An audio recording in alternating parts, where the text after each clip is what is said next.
So, out of sa experience nyo so far with the year that you've been playing, sino yung pinakamahirap na bansa? Ano? Mahirap. Kape, kalaban. Sige po. Sige, pwede. Pwede. Pinamahirap kalaban, hands down, is Malaysia. Malaysia, very, very strong. Yeah. They're the recent champions of the recently concluded HOK Invitational Season 3. Hands down, they're the ones competing against the original country, which is China, the strongest country in the world. And I don't know, pinakamahirap na kampe. Hindi na ako mag-e-explain. Chat, kayo, no? Indonesia.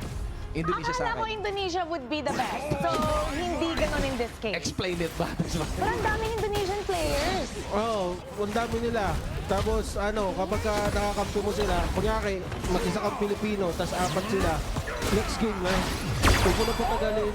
Parang gano'n na lang eh. Pero may mga marurunong sa kanila. Pero kapag ka gano'n, medyo kailangan ng konting tiwala talaga sa sarili. Kaya wala, most mistakes talaga I witnessed from the Indonesian players. And most of the time, sila rin yung may pinakamadalas na nagte-teleport, nagpapasaway, may mga little BMs, ganyan, no? But I'm actually very curious nga eh. But I think our viewers could actually share their experience, playing. Pero baka sa sa kanila ibang bansa din. Minsan kasi may Indonesian, pero pag tinanggal mo yung maskara, Pinoy din eh. Oo, meron.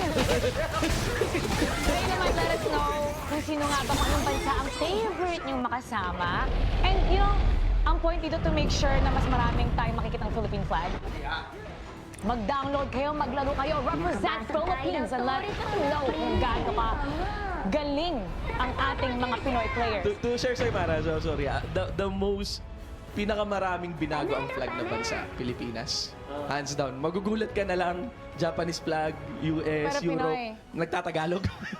Yun, Pinoy. So pwede kang pumili ng flag. Oo, pwede ka pumili ng flag. Yeah. So pwede tayo magkaroon ng impostor. Oo, Ganon. grabe. Mga